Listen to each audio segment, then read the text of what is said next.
actually You really did. did. Yeah, I studied television. Man, we should be sampling that stuff. You can make some really good, hip hop songs off of some of these. Absolutely right. Love right. America stuff. Well, you Come clear on, that man. for me? Would you clear that sample? Oh yeah, you could do. Yeah. I could do it right. Yeah. Let's start doing mix. We can negotiate something. Yeah. All right. All right. Now, what brings you here today is your son, right? Yeah. My son, Nick Reiner, wrote a screenplay based on very loosely based, but taken from his life and his relationship to me. It's not a secret. He went through a very tough time with drugs. From the time he was like 15 to 19, he was in and out of different rehab places, and it's what he went through and his relationship to me and his mother and what we experienced in his life at that point. And the film is really about that. What kind of things did he reveal? Because it's loosely about his life, not everything specifically. Yeah, it's not a documentary, but I mean, we did take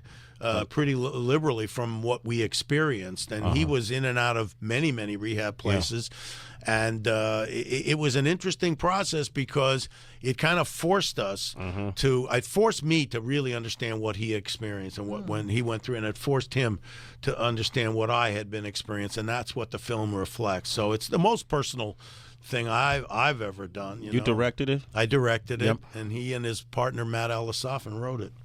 To any parent out there that's experiencing your kid going through homelessness or drug abuse, I got a daughter. I can't even imagine what that would be like. How old is your daughter? She's 17, so she's right in that age where he was. She's clean as a whistle. Yeah, though. that's good. But she's going to college, and she's a smart girl, so I'm sure she'll make the right decisions. You know how that goes. Yeah. Your son made decisions you didn't teach him. Listen, everybody I talk to is either got somebody in their family or a friend or a husband, wife, brother, sister.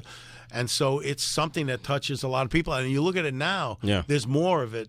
There's more substance abuse now than ever before. Yeah. So to me, it's good to be part of the dialogue to say, hey, don't punish people because they got problems and they're trying to self-medicate. Yeah. But let's help them. Let's find ways to help them. And I think it's made its way into the political world now. You see all candidates talking about decriminalizing, drug abuse and so on, and not punishing people and throwing them in jail because they got problems. Was there something that was revealed to you by your son in this process that blew your mind? Yes. I mean, listen, I went to all the meetings with him, the family meetings, the parents and all that stuff, and you hear certain things, but you don't know the depth of where he went. And that's what I found out. I found that, there were times he was on the streets that, I didn't know how bad it was, or the kinds of people that he came in contact with. He told me this morning, I was just on Howard Stern, he told me, and I found out something new. There was a guy in a homeless shelter who had 666 tattooed across his forehead. Nice. I mean, this is they're not the highest quality people to hang out with. Hang out with. Wow. Why he was on Stern and he didn't come to our show? What's that about, Rob? I don't know, man. We got to get him in here. Yeah, okay, yeah. Well, we got you. We got Pops. We got the creator here.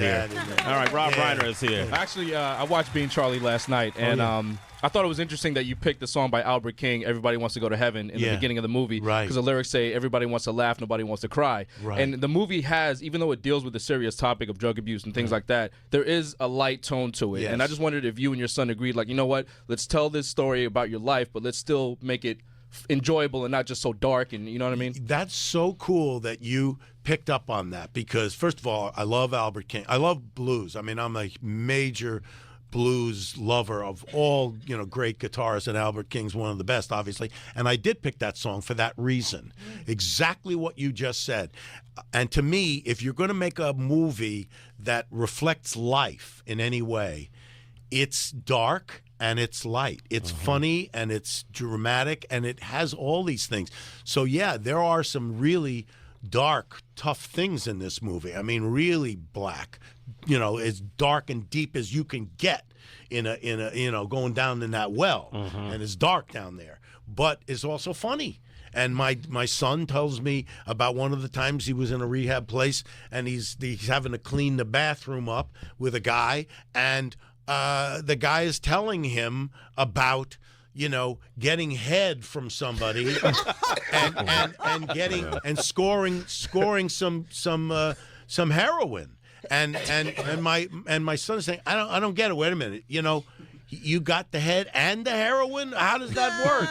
What did this guy get out of this deal, And so that became a very funny scene, but it was a real thing that happened to him. Wow. I was also curious, because in the movie, Nick Robinson, who plays Charlie, he says that he's kind of like an aspiring comic. Was your son also trying to get into comedy as well? Well, he has done stand-up. I mean, he's done a little stand-up, not a lot of it, but that was taken from Matt Elisafan, his writing partner, in one of it was an actual talent show. They had a talent show, and Matt got up there and started doing all these jokes about rehab, and they got mad at him because you're not supposed to talk. You're not supposed to talk about that stuff, and they yanked him off the stage, just like in the movie. Yeah. Rob Reiner has joined us, man. We're going to open up the phone lines. You want to talk to him? It's 888-742-3345. This guy is a legend right here. Sway in the morning, Shade 45. As you know, you're being a parent.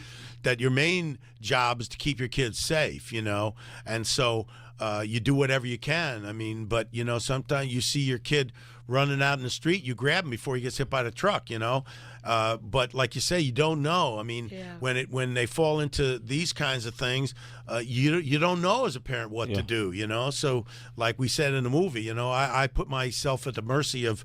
Like anybody with a desk and a diploma, the experts. But the truth of the matter is, your kid better than anybody knows the kid. And your kid, whatever he's going through, or she, you're going to have a better chance at trying to figure that out than experts would. James, thanks for your call. Jose, man. They're heavily influenced by the drug culture that's in our society nowadays. So I just wanted to know how you feel about how hip-hop correlates to the enabling of the drug culture, especially marijuana and all that, and I would never blame hip hop, rap, video games. I don't care what it is. I don't blame the culture for doing that. I think there's something that's going on with kids that go through a rough time when they're teenagers, and it's just that the drugs are more prevalent now than they ever were. The prescription drugs and the easy access to heroin and meth is what's tough. So you take a kid who's a teenager going through a tough time no matter what. His brain is going through all kinds of changes, and he's trying to establish himself and his identity, and then you mix in the drugs with it, and it makes for a really bad cocktail. And listen, when I was a kid, I was in a child of the 60s, and there was a lot of drugs going on there, and some kids can survive it and others can't. And I had my best friend died, of an overdose. So I know what can happen, and I know how scary it is, but I would never blame the culture, because to me the culture reflects what's going on with people. Yes. Damn, well put. Rob Reiner, man. Absolutely. If we had to flip the script on this movie, and instead of it being Charlie, it was being Rob, can you share you climbing out of your lowest moment?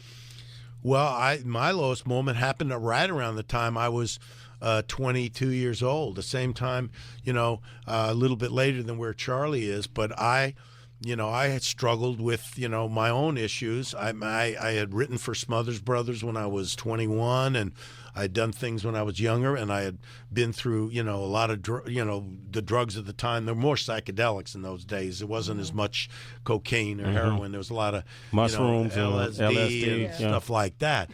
And I was doing a lot of that stuff, trying to figure out what was going on with me.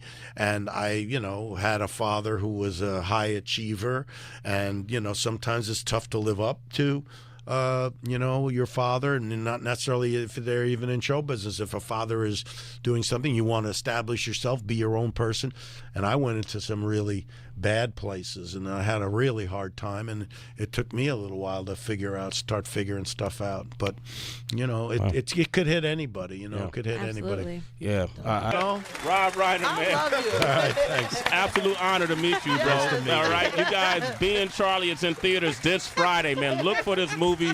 Watch it with your family. Watch it with your friends. If you're going through things, watch it by yourself. Doesn't matter. Just make sure you watch it.